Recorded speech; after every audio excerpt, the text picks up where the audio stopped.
You've all come along this morning very kindly to spend some time with me learning a little bit about sales process. And I'm going to make sure that you all go away today with some tips and tricks about how to create and embed really excellent sales process in your business. So hopefully that will be useful for you all. Yay! I've got some pens in case I want to write anything for you with the hands that I don't have spare. So we'll maybe use them or not. So before I actually start talking specifically about process and about those tips and tricks, what I'm going to do is just give you a little bit of context about what you're learning today and where all this content comes from. So I'm going to tell you a small story, which I hope is moderately interesting. In May 2010, I've been in business for a year, and I've been working for that year as a business growth consultant, claiming to help small businesses reach their growth aspirations. And what became very clear to me is that actually that is an incredibly subjective thing to be doing. I could be standing here as sales trainer and consultant number one saying you need to do this to improve your sales processes, and then another sales consultant here saying you need to do this different thing to improve your processes, and then there's another guy over here saying you need to do this to improve your processes. And actually none of them are wrong. They're all just different opinions on the same subject. And that is quite challenging for business owners and managers who are looking to recruit and outsource support with sales growth, because it puts a lot of risk in the way, doesn't it? Which of these opinions do I take, and what do I need to do to actually have impact and actually hit the growth that I want to hit? So I decided I was going to try and create a methodology that would solve that problem. I didn't realise at the time quite how hard that would be, but I think we've confidently got there. So I devised a methodology which is called the 3 pillars of successful selling. Some of you may have heard of it, you've seen signs about it. This is a methodology that is specifically designed to help businesses understand what they need to do to grow, okay? I'm going to move this flip chart because I'm conscious that a lot of people can't actually see that slide. So the 3 pillars of successful selling works under the basic premise that in order to have a really strong sales operation, you have to have 3 key things in place. Yeah, you have to have 3 strong pillars in these areas. So pillar number 1 is sales activity. That is the specific communications that your customer sees. And when we're looking at that sales activity pillar, we are analysing and we're interrogating a business, and we're looking to understand whether the individual communications that its customers receive are sufficient to win enough business. And if you want to learn more about that, you can visit later on today. I'm talking about all of the pillars at different points. The second of the pillars is the sales management pillar. And in the sales management pillar, we talk about every area of how we drive and manage our people. So we are talking about leadership, top-down management and how that's conducted. We're also talking about how the business tracks and measures performance, and effectively how we ensure that our sales activities are delivered to the standards that we need them. And the third pillar is the sales process pillar, and that's the one we're going to go into some detail about today. Now, when I work with businesses, the first thing that I do is I apply this 3 pillars methodology to analyse and assess their sales operation. And I look at all elements of their sales operation, from its people to its practices, to its data, to its materials, to its CRM systems, and we understand in each of those pillars where a business has strength and where it has areas for development. We are then using a metric scoring tool to let that business know specifically where it has opportunities for growth. And we can then employ that information to create a sales growth program that will help that individual business in a bespoke way meet its growth aspirations. So I've been running the 3 pillars now for 7 years with businesses large and small, and universally those businesses have seen growth. Now what I want to do today and across the course of this exhibition is actually share that methodology with as many people as I possibly can, because now we know that it absolutely works. We want to start sharing it with people. So you'll all have a little card here on your seats, which is a link to my ebook about the 3 pillars. You can download that completely free of charge, and it will tell you how to apply the 3 pillars to your business, so you can audit and assess your sales operation and start to put some of these tools into place in your business. The idea of today's session is to give you a little bit more detail, a little bit more of a bite-sized taste of the kind of content and materials that we go through when we're talking about this sales process pillar. So that's where we're going to start now, and in order to keep things interesting, mainly for me, hopefully slightly for you too, I haven't actually prepared any content for this session. I've got some playing cards here. I'm going to talk you through all of the topics that exist in the world of my sales process planning, I'm going to ask somebody in the audience to pick a card, and I'm going to share with you some tips and tricks in that area. So that should keep things slightly exciting for me.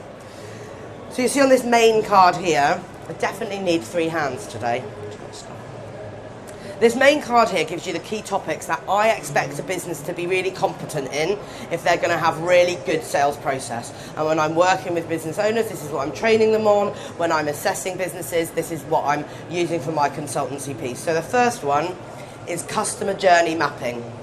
So customer journey mapping is about you being able to interrogate the experience that your customers have with your business and understand whether it's fit for purpose.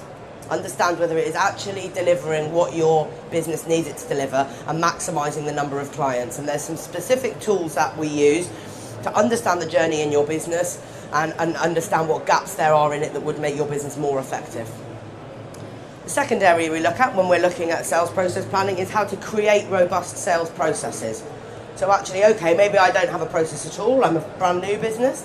Maybe I don't have a process at all because so far I've been winging it and it's been going fantastically well. And believe me, I work with clients who are turning over 25, 30 million with no sales process. Now, you can win customers without a sales process, but you cannot maximise your saturation of your target market without a sales process.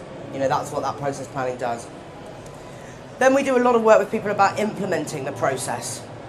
Yeah, anyone in this room ever written a plan and not implemented it? Always lots of nods to that question. Most of my clients, all of the good information is already in their business. They just struggle to implement it. They've had all the great ideas. They know all the stuff they should be doing. They just haven't actually put an implementation plan in place. So a lot of the work that I do is with them on how they implement process once it's been created. Because you can have a lot of smart thinkers in a room with a whiteboard and you can knock up a sales process in a day or two. Getting a team of 50 people to implement it, quite a different story. Yeah, so there's a session and content around that. And then the final area that we focus on when we're looking at analysing sales process is strategic sales planning. And that covers a wide range of things, everything from creating your sales forecast to 90-day planning to route planning if you're in the field, anything at all that involves the strategic thinking that makes sales more effective. So those are the 4 areas that I work in when I'm working, when I'm working with my customers. I've got all 4 of them on these cards here. Who would like to be my picker of a card? Have I got a hand in the air, please? Oh, this lady here. I can't shuffle them because I'm holding too many things. So I'm going to give them to you. And I'm going to ask you to, at random, select a topic. What have we got? Is it? Is that the one you wanted? She got the one she wanted. Yesterday, a lady picked the card and she refused to let me talk about it. She's like, that's rubbish. Pick another one. So I did. It's my game. I can change the rules. Okay, customer journey mapping. Here we are now. So, let me talk to you a little bit about customer journey mapping and exactly how we do that piece of work within a business. Has anyone ever seen this before? Anyone in the room heard of a guy called Philip Kotler?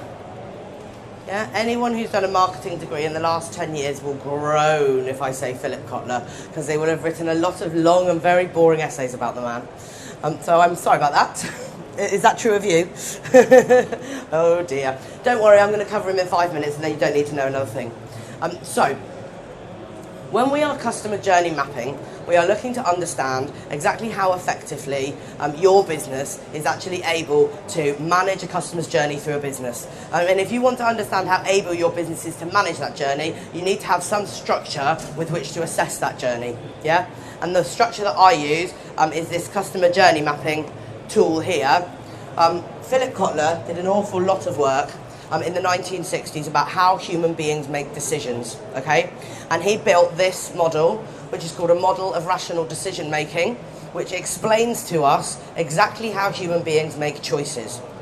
Now, it is my opinion that if you are in the business of selling stuff to people, the most important thing you need to be able to do is influence their decision making, yeah? So almost all of the content that I talk about, that I share, the models that I use, is all of my own intellectual property, except for this, because I'm not silly enough to think I can do it better than this guy. Yeah, this is a really, really sound model that explains how your customers make choices when they're working with you and how they move through your business. So, I'll illustrate this journey for you with a little case study, and then I'll tell you a bit about how that actually supports you in actually creating sales process for your business. So we know that whenever your customers are choosing to buy with you, they go through all of these stages. Every customer who has ever heard about your business is currently in one of these stages, yeah, and will always be. The only people who aren't in one of these stages are what we refer to as suspects, which are people who have never even heard of your company, yeah? So let's use Apple as a case study, mainly because everyone's heard of them, and also they do this exceptionally well. At some point in the year 2000, we became aware that Apple were going to release a mobile phone, yeah? So we have a level of awareness. That's our first stage in our decision-making process, yeah? Are we ready to buy it yet? No, not quite. Don't know nearly enough about it. Then I find out that, well, it's got email on it and it's going to take photos and I can manage my calendar on it, and I'm starting to think that's quite useful for me. It's relevant. Once I start to believe it's relevant, I then move into this interest stage, yeah, which is the stage where I'm saying, yeah, I could be a customer for this product. Does everyone move into that stage? No, definitely not. Are we ready to buy yet? No, definitely not. Once we've begun to believe that it's relevant for us, we then move through to the evaluation stage. And the evaluation stage, from a sales and marketing perspective, is the largest stage that we have in this journey. This is where people are weighing up everything from the value that it might deliver, how they purchase it, what your competitors are doing, what alternatives they might be able to achieve and acquire, exactly what your case studies are like, how many testimonials you have, what reputation and credibility you have in the market. There's a huge amount that is being weighed up and considered at this point. And this is where most businesses have the biggest opportunity. Yeah, most of the businesses that I work with come to me and say, we need to generate more leads because we don't have enough revenue. And you find they've got a huge quantity of people sitting here in this evaluation stage that they haven't yet supported in making a buying decision. So when that evaluation stage is completed, and it's being completed positively, the customer then moves through to the commitment stage, and this is where they've made the choice to make their first purchase with you. Yeah? They then come out the other end, and if their experience is correct and you deliver on expectations and the product does what it said it's going to do, or the service achieves what they're expecting, they will then become a loyal client. And loyal clients, very differently from clients, a loyal client is someone who repeats with you again and again, who refers you to other people, who is an advocate for you, who will write you case studies, who will write you testimonials, who is what we call a sticky client, who is there and with you. Now, your customer journey, your sales process, should be designed very specifically to control all of the information that comes through all of these stages. So I use this 5-stage journey to do customer journey mapping activities when I'm working with my clients. And the key thing here is to do work to note down for you in your business what activities and processes and practices are happening at each of these stages to enhance people's decision-making ability. So I would spend some time specifically tracking what happens in your business to generate awareness. What happens in your business to generate interest? What tools are you providing? Sorry, my clip is not working. What tools are you providing at each of these stages to support your customers' decision making? And you start to track that out in a flow diagram to create some analysis. What that does, when you start to map the physical experiences that are happening in your business right now, you can start to look at gaps, yeah? You can start to say, actually, I'm doing some networking to generate awareness, and that's pulling through a certain amount of interest. When they're interested, I have a face-to-face meeting. Then I follow them up with one phone call, and if they don't buy, I disappear. Yeah? Once you physically start to look at this and start to ask yourself, number one, what are the activities that are happening? Yeah? Then you map onto that, on top of that, the volume that's being brought through all of these stages. So what are my awareness-raising activities? Let's say networking is one of them. Then I need to start saying, how much networking am I doing? Okay, so I went on 10 networking events. Out of those 10 networking events, I generated 5 people who were interested. Yeah, is that enough? Does that number feel enough? Is it correct? Well, if it's too low, what is going wrong at that networking event stage? That's meaning that you're not generating the right volume. So this is what we call by mapping. So we map it onto this journey that we have here. We first of all map on what are the specific activities. Then we map on what are the volume of activities. Yeah? And then we start to measure, do those volumes stack up? Are we seeing that customers are actually being influenced?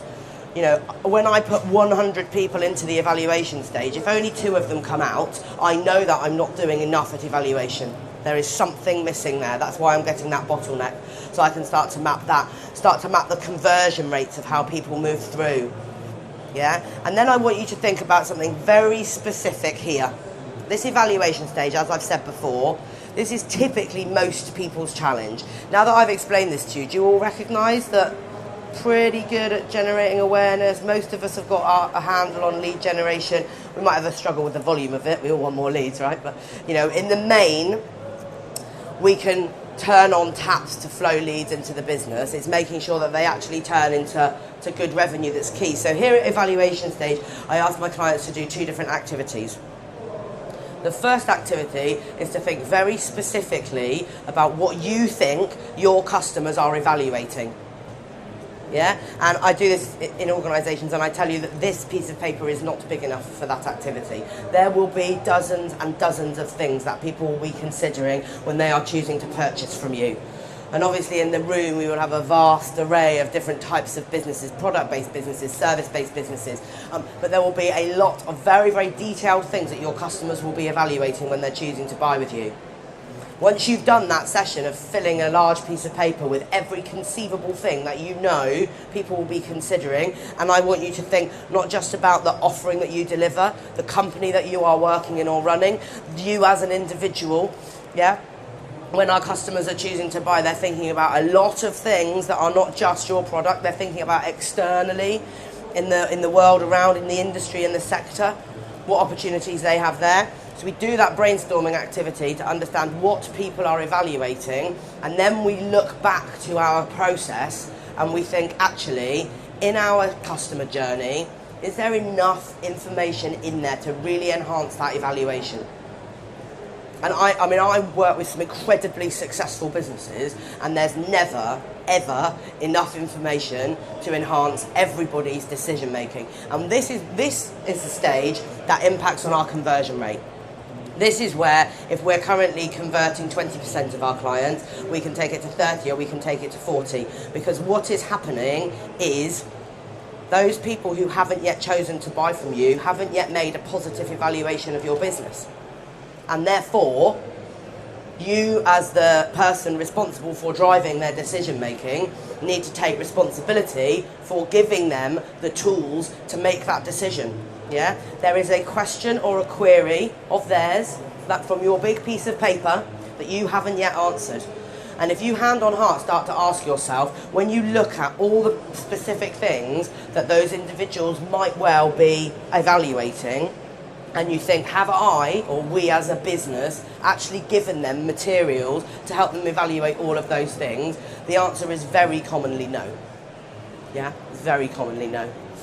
So I want you to think then very specifically about that evaluation stage, and if you're answering all the questions. And the second thing I want you to think about is, are the activities that are in your evaluation stage, are they diverse enough? And this is very, very, very important, because every one of your target market will have different requirements and expectations about how they digest information. Yeah? And again, typically conversion rate is impacted because we're too one-dimensional in the way that we choose to communicate. So for example, I am not a YouTube fan. I can't bear watching videos. It really irritates me. I don't have the time in the day for it. I want to be able to skim read some small piece of paper and move on. Yeah? So if your most powerful piece of marketing or sales material is a video, you've lost me. Yeah? I'm not going to become a client of yours because I won't be bothered to watch that video. And if you haven't made that information available to me in another format, I'm not going to have the information that I need to enhance my evaluation. Now that doesn't mean that because you're communicating in video you're not going to have any customers, because you're going to win all of the customers who love being communicated with by video. But you're missing out a whole load of people who don't. So if your main strategies involve face-to-face, if your main strategies involve telephone, if your main strategies involve email, there will be people you are missing out on. So you need to think about, have I got detailed written materials? Have I got brief overviews? I mean, one of the things that I do when I send proposals to clients, you can have a proposal from me as a one-page Word document, as a very detailed 12-page document. You can have it as a PowerPoint presentation, or I can come to your office and I can talk you through it. Yeah, and I ask my clients at sales meeting stage, how do you want me to share this proposal with you? Yeah, so that they can have it in whatever format. And believe me, if it's a sales director who's got to present to the board, the fact that I've just created his PowerPoint presentation for him makes him a very happy man. Yeah, so thinking about the evaluation stage and thinking about the mixed media that you have within that evaluation stage is one of the key ways to look at creating a really powerful journey. So if you audit your journey in this way, and you are specifically noting down, how am I impacting on this journey here? Another blocking point you're going to find is at that loyalty stage.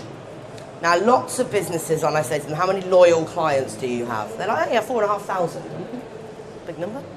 How are we measuring that? Well, they're all the guys that have raised an invoice to. I'm like, loyal is not about the fact that they paid their invoice. Yeah, loyal is a totally different set of behaviours. That's just a customer. So you've got 4,500 customers. Well, that's absolutely excellent. Yeah, loyal customers are customers who buy from you again and again and are buying everything that they can possibly buy from you. We often talk down here about client saturation, saying, have you cross-sold and upsold everything that they can possibly buy from you? Do they refer you regularly? And are they advocates for you? Have they written you case studies and testimonials? And again, this is another really easy tap that you can turn on in enhancing your customer journey. Because it's much, much easier to get money out of these two pools of customer than it is to do a whole load of lead generation and check a whole load of new people at the top. So when you're thinking about mapping of your customer journey, what physical experience and stages do your customers go through once they've paid their first invoice, to the point where you've got that client saturation? Are you doing loyal customer specials? Do you have regular communications with them? Are you running events for your loyal customers? Do you have a referral scheme? Do you do customer satisfaction surveys? What is happening right here to make sure that you've got a pool of people who you can pick up the phone to any day, any time, and say, hey, I've just launched a new product, do you want it? And they'll say yes. Yeah? Because they know that they can trust you. It's another really key area. I'm confident that many of you, and this is not because I know any of your businesses, so this is no critique at all, I'm confident from my experience in delivering this stuff in over 100 businesses, that you will find that the evaluation stage and the loyalty stage have got far fewer activities than they should have in them when you start to map your journey.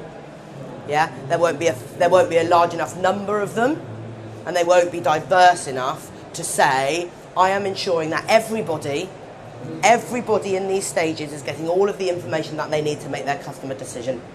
Yeah? Does everyone think that's kind of fair? That might be the case in their business? Okay.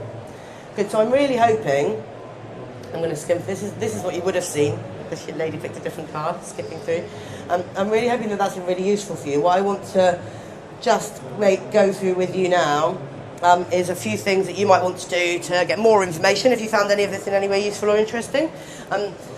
Laura is the young lady standing at the back of the room. If you would like copies of these slides to take away so that you see all the content, not just the bits I spoke about today, you can grab them by giving her your business card. You can pop to the stand there. You can play a really stupid game with Catherine and Jal, and they do like it, so they'd enjoy it if you did that. You can take away this business card and get the ebook, which will give you loads of information on all of the other pillars and how you can implement that in your business. Do please connect with me on social media. I think business is all about having the biggest network of professionals possible, so I'd love to do that. And the final thing, which will be of interest to some, but not all of you, if you would like to become a registered expert in the 3 pillars methodology yourself, so that you can audit your own business, implement all of these ideas in your business, take all of this content I've talked about today and much, much more, you can enroll on our Mastermind series, which is a 12-week program which will share with you all of this IP so that you can apply the 3 pillars in your own business. And all you need to do is give the ladies on the stand a quick shout and they will do that for you. In the meantime, this is very specifically 25 minutes of your time I've taken, so I'll let you all go now. If you've got any questions, I'll be just up at the front here pottering around with all these wires. Thank you all.